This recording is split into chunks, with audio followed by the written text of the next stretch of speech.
Hello beer geeks, or should I say hello beer geeks? That doesn't really work. Good day beer geeks, or should I say guten tag beer geeks. Today I'm going to be tasting my way through 14 UK brewed fest beers. Yes, this is the 4th edition of our beer expert blind taste tests, and yes, I'm using air quotes so that I beat all the people in the comments to it.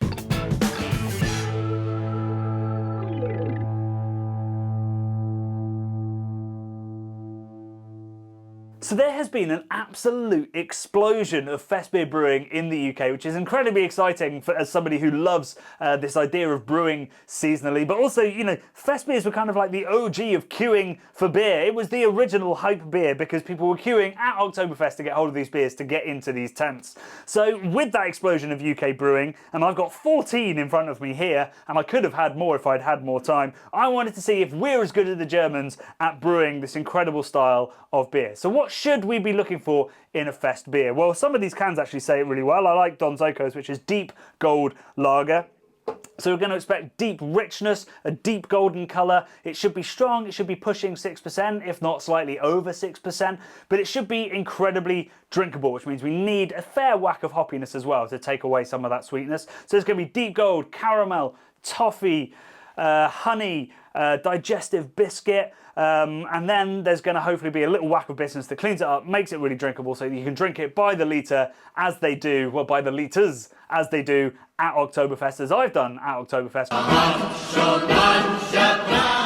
This brings a whole new meaning to being double parked. Now, you probably know the format by now, but basically I'm going to be tasting these blind. Not entirely blind, I know what these beers are, I had to go out and buy them, but I won't know the order that they're being poured in, and I haven't actually tried any of these beers before, with one notable exception, which is this one I've hidden. So this, every time we put in a little stooge, something to trip me up to make sure I'm being honest, and this is the best-selling Oktoberfest beer in the world, so we're going to put that in, and it's also going to hopefully sort of set a standard within here, but I won't know which one this is. I've had this many times, it's a great beer, but I haven't had it for at least a year, so hopefully my palate doesn't quite remember it. One thing to bear in mind is the fact that, yes, these are all fest beers. These are all hopefully based on the beers that are served at Oktoberfest. But there is another style that used to be served at Oktoberfest. It's called the Märzen, which is a style that was brewed in March, hence März. Lagered throughout the summer when people weren't really brewing. It was too warm. Your beer was very likely to get infected. And then it would be drunk in September, either at Oktoberfest or just, you know, during harvest time. Now, that was phased out of Oktoberfest in the 60s or 70s as a slightly more golden, kind of strong Helles style, which is what the fest beer is, came into vogue.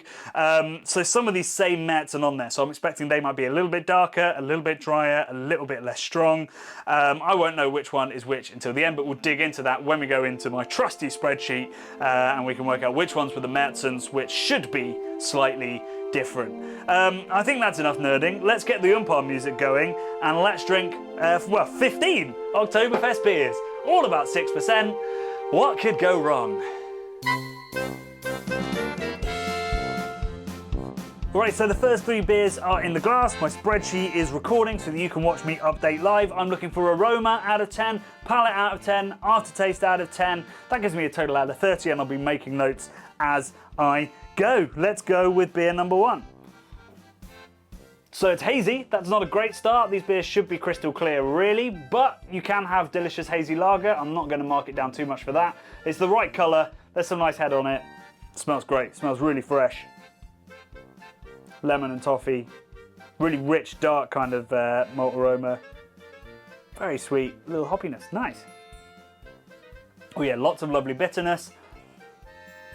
The malt flavours are a lot lighter than I expected that to be. That's a little bit disappointing.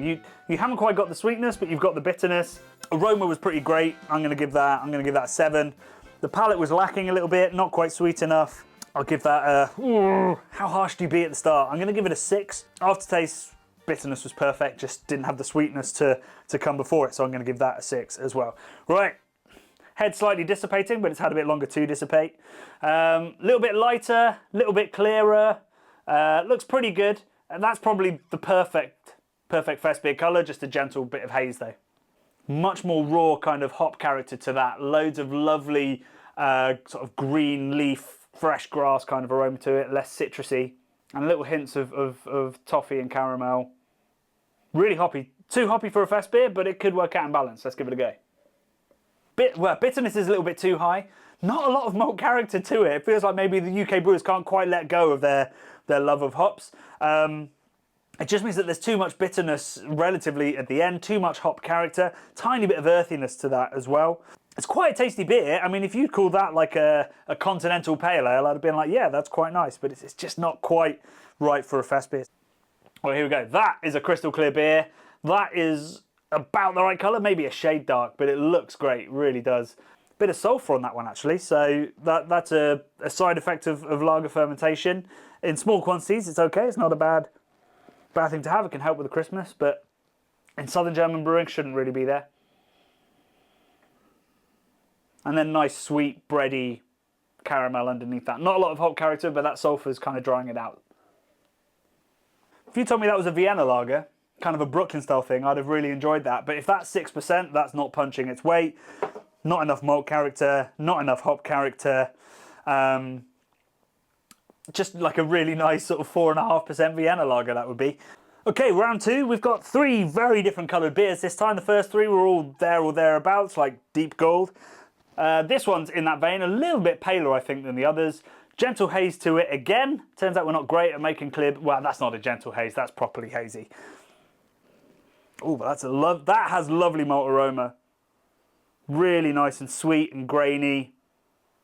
Caramelized kind of barley thing, like the smell when you open a bag of caramel or something. Really nice, and a little hint of hoppy grassiness, but that's all about the malt, and that's kind of where it should be. So weirdly, that's almost too clean. The finish isn't bitter enough. The malt doesn't quite stick around. Like initially, right up front, it's absolutely stunning. So that's probably the best aroma. That's an 8 out of 10 for the aroma. The palate's a little bit too thin. And the aftertaste isn't right. There's zero bitterness, there's zero sweetness. It just sort of fades away, almost sort of macro lager style. I think just probably the wrong yeast. It doesn't have the body that it needs. It doesn't have the sweetness left over. So it starts brilliant and slowly slides off. Now that is much, much darker than the other ones we've seen. Yeah, interesting. Maybe this is labelled as a Märzen. Oh, totally different aroma as well. Really brown toast, like quite toasty toast. What's the word for toasty toast? Well toasted? And almost raisiny. So that's already off style for a fest beer, but quite right for a Märzen. Maybe even too far for that, but a nice sweet aroma. No, it's not for me. That's feels more like a Czech dark lager almost. It's too dark malty, too dry. Even if I was marking it as a Märzen, I'd have to mark it down for that. So the aroma is probably a 4. The palate it's nice. It's got sweetness and it's got bitterness, so it's a 5. But it's not quite the right kind of flavours, and the aftertaste is wrong as well. Right, number 3.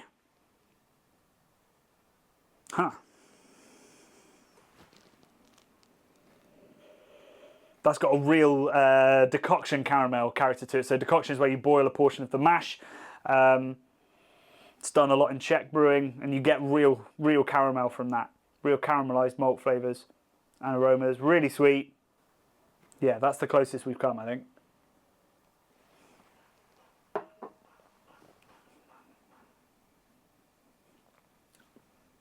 Lovely body to that. Loads of sweetness. Doesn't quite feel clean enough. Like whether there's a tiny bit of... It's not acetaldehyde. There's some kind of fruitiness in there that doesn't feel like it comes from the malt.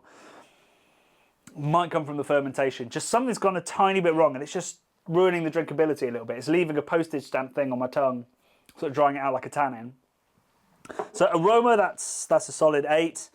Palate was really nice as well, probably 7. But that aftertaste, there's something wrong with it. I mean, not wrong in that it's not delicious. It's just I feel like if I was drinking a stein of that, it would start to get quite tiring. So I'm going to give that a 6. But that still makes it the best one we've had so far. Okay, 6 down, 7 to go. Let's dig into number 1 here. So, yeah, perfect colour. Still a little bit of haziness. But again, unless it affects the flavour, I'm not going to mark it down too much. Loads of malt character there. Again, I'm sensing maybe some decoction kind of character, like a rich, deep caramel. Some earthy hop character in there as well, for sure. Smells pretty good, maybe too deep, you know? Maybe just a shade too far. Oh, yeah. That's super delicious. That's the most tasty one. Palate is beautiful, lovely and rich, loads of body to it, loads of sweetness to it. The only thing I think that's missing is just a little bit of bitterness, but that doesn't bother me too much. It's really good. Yeah, that's the strongest contender we've had so far. That's really nice. Compared to this one, that one was all malt, all decoction, all caramel. This one's lots of really dry, powdery kind of hoppiness, like really like dry grass, hay, dried lemon. And then underneath that, lots of sweet malt. Very grainy. Feels like wheaty almost, even though there's definitely not going to be wheat in this. Smells pretty good.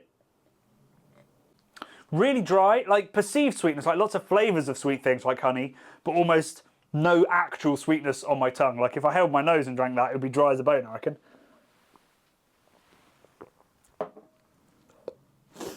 Yeah, it's all bitterness. So if you block up your nose, all you get is what's on your tongue, which is bitterness, sweetness, umami, all that kind of stuff, rather than the flavours. And that feels really dry. But that works really nicely because you get all of the impressions of delicious sweetness and hoppiness, but it's really dry, which is quite drinkable. That's a close second. Really nice. Here we go, crystal clear beer. Hey, crystal clear, really light, maybe a shade too light for an Oktoberfest, but it looks very inviting. And that one's really fresh as well, like dried lemon kind of thing. Really does, feels like a German Pils, like a big bit of German Pils.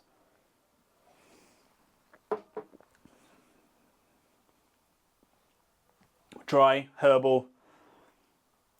Yeah, more Pilsner-like than like strong Helles. Not enough sweetness, not enough rich golden Karamak almost kind of character. Delicious lager, just not very festy. And I think I can say that about quite a lot of these beers. I'll be drinking them, but just not in a stein with a pretzel. Okay, so round 4 of 5. I've had some delicious beer so far, but I think only 1 or 2 of them have really screamed sort of Robbie Williams Angels cover, cuts on the top of your mouth because of the salt on the pretzels, falling off a bench once or twice or 3 times. Next round.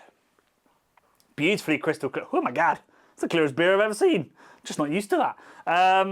Maybe a shade too pale for an Oktoberfest beer? Yeah, there we go. Loads of honey. Sticky honey. Sticky honey and lemon. Smells delicious. Yeah, that's what I'd expect to get if somebody handed me a mass at an Oktoberfest. That's about right.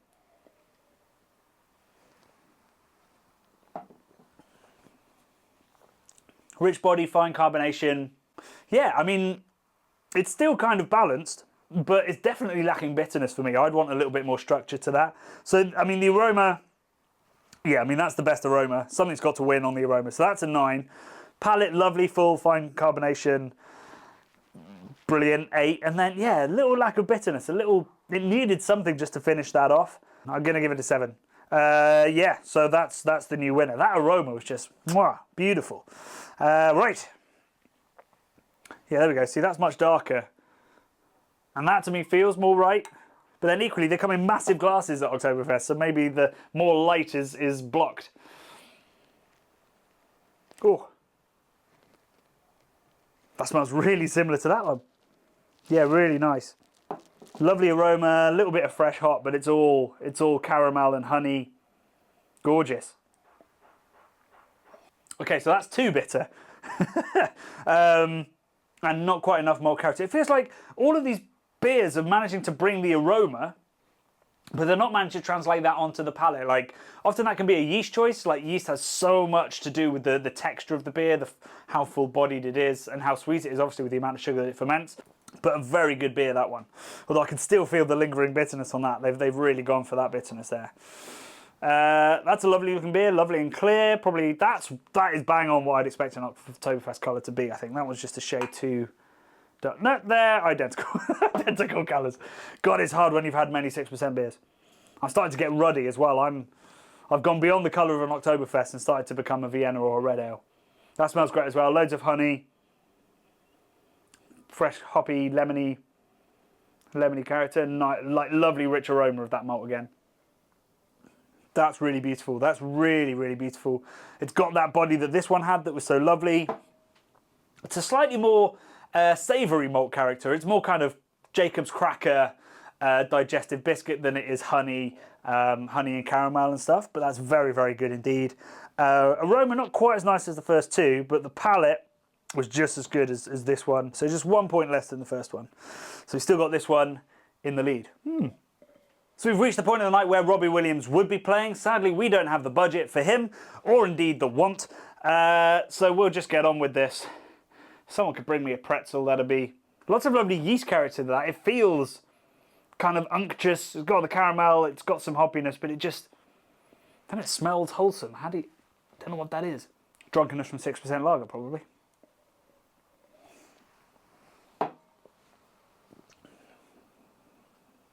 Ooh. Where does that beer go? Wow. If that's 6%, that's dangerous. Lovely creamy body, really fine carbonation. A little bit simple, really. It just feels like caramel, really. There's not a huge amount else going on there. Yeah, just one note, but kind of all the better for it. Really crisp and crushable with plenty of character to it. So 7s all round for that one. Oh, my spreadsheet's broken. Eine Minuten bitte. That was harder than it should have been, right? Penultimate beer. We're getting very dark again. Not as dark as that one in the middle that was just crazy, but that is Märzen colour. That's what I'd expect. Looks nice, beautifully clear.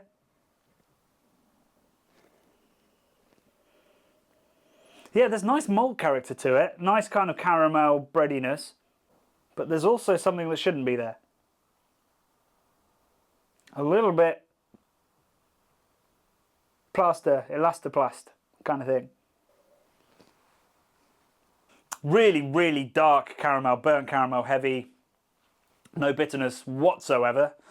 But still very drinkable. Feels more like a kind of, like a bock almost. Like very sweet, not a lot of bitterness. Bit treacly, nice, but very much not an Oktoberfest. Still haven't fixed this spreadsheet. Here we go. That should do it. That should do it. Just in time for the final one. Prost, everybody. Wow, loads of caramel and almond as well. Like almost almondine Bakewell levels of like rich, oily, sticky sweetness. It does smell lovely. I could sniff that all day.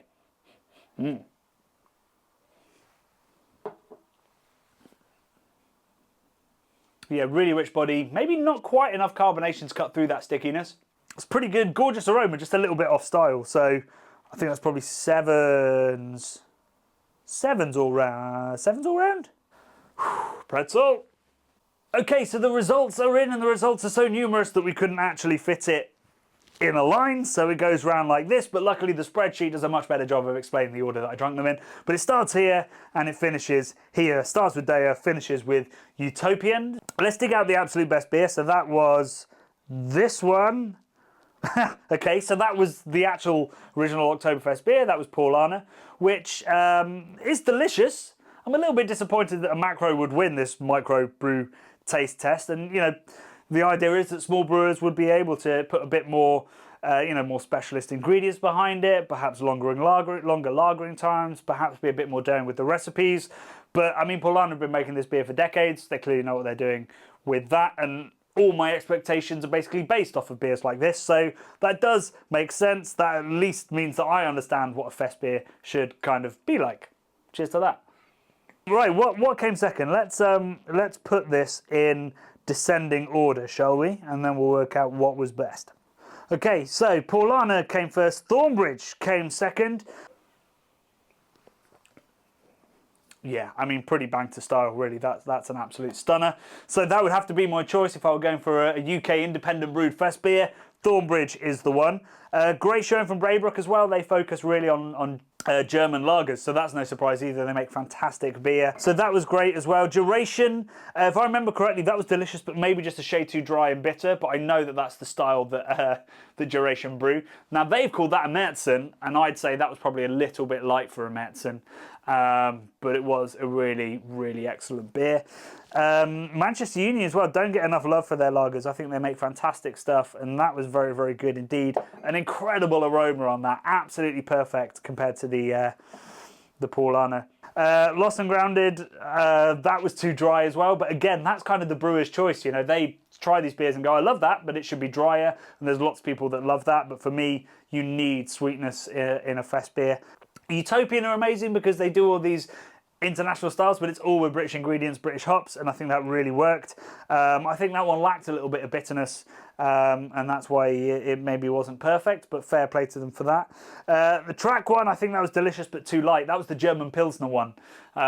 So yeah, if you'd said this, we're trying to do a Rot House, I'd have been like, you absolutely smashed that. So what do we conclude from this? I mean, really, we conclude pretty much that there's quite a lot of breweries. You know, I'd consider probably if you scored over 20, what are there? There are 9 breweries in the UK that can brew a fest beer that if you served at Oktoberfest, people would be like, this is a good beer, this is bang to style. So that's super impressive and super exciting. All of the others were very tasty beers, just not quite fest beers. But that's super impressive. Wouldn't it be incredible to have a festival in the UK of the amazing fest beers that are brewed in this country? Because I would happily drink my way through all of these at a festival. It would not get boring because they were all definitely diverse enough for me to enjoy it. And that maybe is the joy of it. You know, in Germany, you go there, they're very good at making that style. They're all going to taste the same. They've all kind of funneled. Here, we've still got loads of variation, and some of them for better or for worse, but loads of beers that I'd love to go back to. So I'm going to drink from my favourite UK Fest beer of 2022, which is this beautiful Phelan from Thornbury. Prost!